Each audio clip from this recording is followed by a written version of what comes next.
Hey everyone, and welcome back for another deep dive. We're always trying to push the boundaries of AI to make it smarter and more helpful. And today, we're going to look at something that might sound pretty basic, even a little technical at first.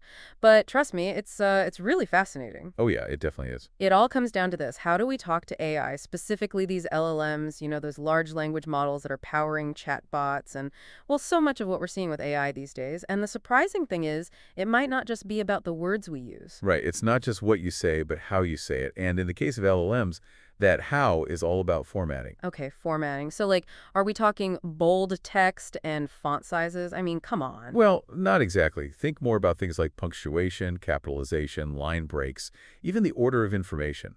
It's like when you're writing an email. Sometimes just adding a few bullet points can make all the difference in how clearly people understand what you're saying. I guess that makes sense. So, you're saying that these LLMs, these incredibly complex AI systems, can be thrown off by a missing comma or an extra space? That's kind of wild. It really is, and it highlights this kind of underlying truth about LLMs. Even though they're designed to understand language, they're still very sensitive to how that language is presented. So, it's not enough to just ask the right question. You got to ask it in the right way. Exactly. And the research we're looking at today really digs deep into this idea. It's called Beyond Prompt Content Enhancing LLM Performance via Content Format Integrated Prompt Optimization.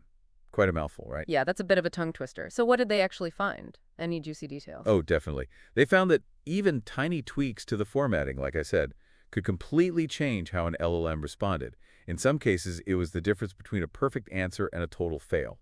No way. So, like, same question, different formatting, completely different outcome. That's incredible. And it really emphasizes how each LLM is kind of unique. They have their own quirks and preferences for how they like information to be presented. I see. So are you saying that there's no one-size-fits-all approach to talking to these LLMs? We can't just use the same formatting for every task? Exactly. It's like they each need their own personalized training plan, right? Something tailored specifically to how they learn best. Okay, a personalized training plan. I like where this is going. And that's where this idea of CFTO comes in. That stands for Content Format Integrated Prompt Optimization. It's a fancy way of saying that we're finding the optimal way to talk to each individual LLM to get the best possible results. So CFPO is like the AI whisperer, finding the secret language that unlocks each LLM's potential. You could say that. And it's actually a pretty clever two-pronged approach. First, it focuses on the content of the prompt, making sure the wording is crystal clear and there's no room for ambiguity. Right, so it's like having an editor for our AI questions, making sure they're grammatically correct and easy to understand. Exactly. But then it goes even further and starts experimenting with different ways to structure the prompt. Things like adding bullet points, changing the order of information, using different punctuation, all those subtle tweaks we talked about earlier. And it carefully tracks which formats get the best responses from the LLM. So it's like A/B testing for AI, trying out different versions to see which one performs the best. You got it.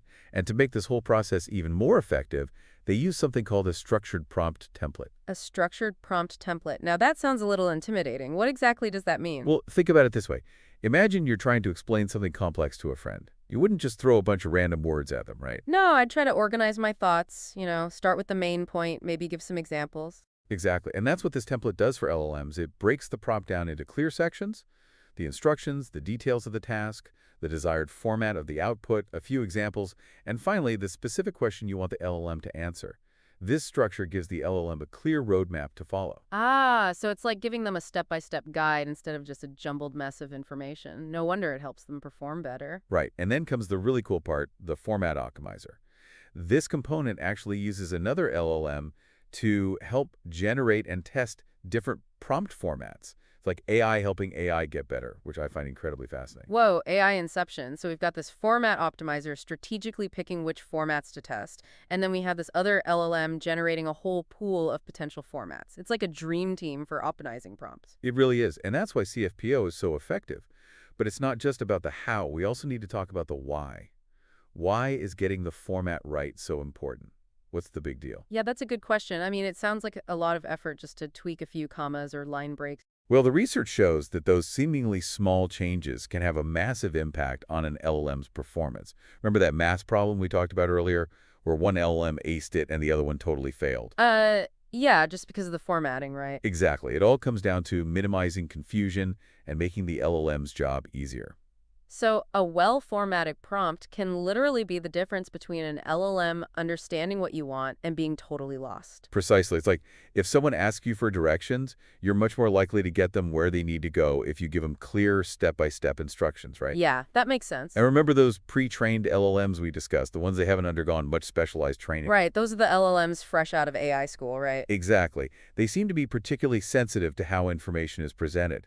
Just like a novice cook needs a detailed recipe, a pre-trained LLM needs a well-structured prompt to perform at its best. It's like we're giving them training wheels, helping them navigate the complexities of language until they gain more experience. That's a great way to put it. And as these LLMs become more integrated into our lives, powering chatbots, assisting with writing, even helping with research ensuring they're accurate and effective, becomes even more crucial. So, this prompt optimization thing isn't just some theoretical exercise, it has real world implications. It's about making sure these AI tools are reliable, helpful, and ultimately beneficial to us. Absolutely. Now, in this research, they actually tested CFPO on several different tasks and LLMs. And, well, let's just say the results were pretty impressive. Oh, I'm all ears. Did they find any specific examples where tweaking the prompt format made a huge difference? Oh, tons. But we'll dive into those details after a quick break. Okay, so before the break, you were telling us how CFPO is like this AI personal trainer, helping LLMs reach their full potential. And you mentioned it uses this structured prompt template to give the LLM like a roadmap. Yeah, think of this structured template as a well-organized recipe for an LLM. Okay, a recipe. I like that. It breaks the prompt down into these really distinct sections. So you have the task instruction, which basically tells the LLM exactly what you want it to do. So, like, it's not just make dinner, it's more like make spaghetti and meatballs with garlic bread on the side. Precisely. You're being very specific, right? And then you have the task detail section. This is where you get even more well-detailed. So, it's like use fresh tomatoes for the sauce, make sure the meatballs are nice and tender. You got it.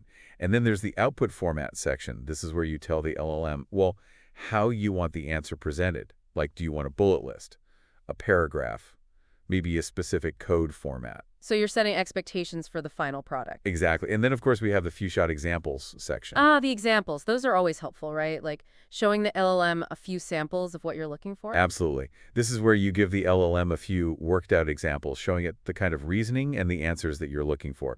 It's like giving someone a taste of what you want before you ask them to make the whole dish, right? Show, don't come. Exactly.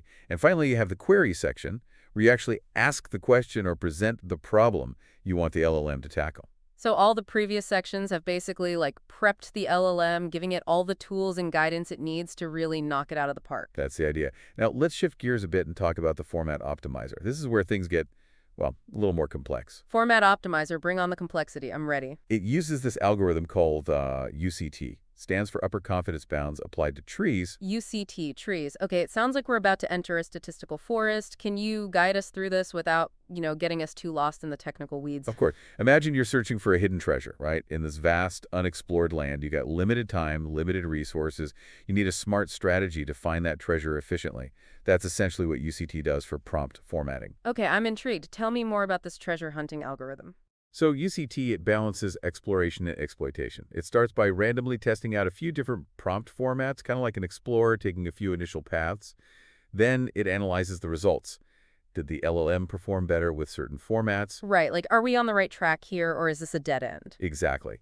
And it uses that information to decide where to explore next.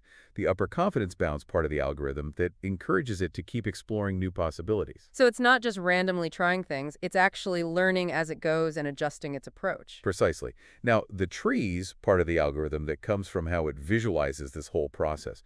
Imagine a tree, right, with branches that represent different formatting choices. Ah, so it's like a decision tree with each path leading to a different outcome. And the algorithm is constantly like growing and pruning this tree as it learns which formats are most effective. You got it. And that's how UCT efficiently navigates this complex world of prompt formatting, constantly learning and refining its approach. It's pretty remarkable, actually. And remember that AI inception moment we talked about, where another LLM is actually helping to generate these different formatting options. Yes, that's because the possibilities for prompt formatting are practically endless. It would be impossible for humans to, like, manually test every single variation, so they essentially trained an LLM to be a formatting expert. It's like having an AI brainstorming partner, helping you explore all those subtle ways you can phrase things and present information. Exactly. This second LLM, guided by the format optimizer, it comes up with this diverse set of potential prompt formats. It considers everything from like punctuation, spacing, to capitalization, even the specific words used in the instructions. So we've got this format optimizer strategically picking which formats to test, and then we have this other LLM generating a whole pool of potential formats. It's like a well-oiled machine working together to craft the perfect prompt. It really is, and that's why CFPO is so effective. But it's not just about the how, we need to talk about the why. Why is getting the format right so important?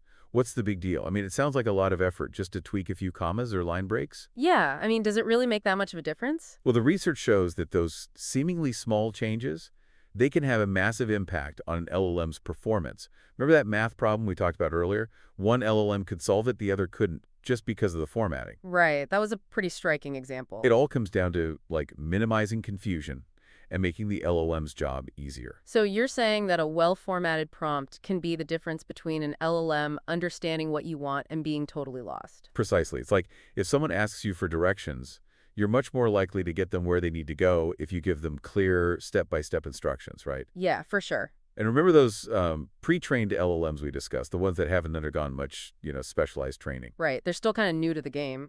Exactly. They seem to be particularly sensitive to how information is presented. Just like a novice cook needs a detailed recipe, a pre-trained LLM needs a well-structured prompt to perform at its best. We're basically holding their hands, right? Guiding them through the process until they get more experience. That's a great way to put it. And as these LLMs become more integrated into our lives, powering chatbots, assisting with writing, even helping with research, ensuring that they're accurate and effective, well, that becomes even more crucial. So this prompt optimization thing, it's not just some theoretical exercise for AI researchers. It has real-world implications. It's about making sure these tools are reliable, helpful, and ultimately, beneficial to us humans. Exactly. Now, in this research, they actually tested CFPO on several different tasks in LLMs, and, well, the results were pretty impressive. Oh, let's hear about those results. Did they find any specific examples where tweaking the prompt format made a huge difference? Oh, yeah, tons. For example, they found that. All right, so we've seen how this CFPO technique can really boost an LLM's performance, especially for those, pre-trained LLMs that are still kind of learning the ropes. But I'm guessing there's got to be some limitations or challenges, right? It can't all be sunshine and rainbows. Well, you're right. It's important to, be realistic about these things. While CFPO is a powerful tool, it's not a magic solution, right? There are definitely some limitations to keep in mind. Okay, so let's talk about those limitations. What kind of things should we be aware of? Well, for one thing, CFPO can be pretty computationally expensive, especially when you're dealing with like really large LLMs or complex tasks. Remember all those calculations the format optimizer has to do? Right, all that exploring and testing different formats, got to take a lot of processing power. Exactly. Another challenge is that, well, CFPO relies on feedback from the LLM itself to figure out which prompts work best. It's like the LLM is grading its own homework, right? That's interesting. But doesn't that create a potential for, bias? What if the LLM prefers certain formats just because of how it was trained, even if those formats aren't, objectively the best? That's a great point. We can't just blindly trust the LLM's feedback. There needs to be careful evaluation and, human oversight to make sure we're getting accurate and unbiased results. So it's still a team effort, humans and AI working together to achieve the best outcomes. Precisely. Now, I think it's also important to talk about the future of this whole prompt engineering field. It's still relatively new, but it's evolving so rapidly. Yes, let's talk about the future. What are some of the exciting things on the horizon? One area that's really promising is the development of better evaluation methods. Remember, we talked about the potential for bias in the LLM's feedback. Yeah. Well, researchers are working on ways to make that evaluation process more objective and reliable. So it's like finding a more accurate way to grade the LLM's homework, make sure it's getting a fair assessment. Exactly. Another exciting area is something called human-in-the-loop approaches. Human in the loop. Does that mean humans are still going to have a role to play in this increasingly automated world? Absolutely. It's all about finding that right balance between human expertise and AI capabilities. Imagine systems where humans, they provide that high-level guidance, right? Setting goals, offering feedback, while the AI handles, the nitty-gritty of prompt generation and optimization. Ah, so it's a collaboration. Humans bringing that creativity and critical thinking, AI bringing the the speed and computational power. Exactly. And this kind of collaboration, I think, is likely to lead to the most innovative and beneficial applications of prompt engineering. Well, it sounds like the future of this field is really bright, filled with all sorts of possibilities. It certainly is. As we continue to explore and learn and push the boundaries of AI, who knows what amazing things we'll discover. So to wrap things up today, we've learned that prompt formatting isn't just some, minor detail. It can play a huge role in how well these LLMs perform, especially for those pre-trained models that are still learning the ropes. Techniques like CFPO, well, they can help us optimize those prompts, but we also need to be aware of the limitations and the importance of human oversight. Making sure we're using this technology responsibly and ethically. And as we move forward, that collaboration between humans and AI, well, that's going to be key to unlocking the full potential of this technology. It's an exciting time to be involved in this field, that's for sure. Well, that brings us to the end of our deep dive into the world of prompt optimization. Hopefully you found it as fascinating as we did. And remember, we've only just scratched the surface here. There's so much more to explore and discover. So keep those minds engaged, and we'll see you next time for another deep dive.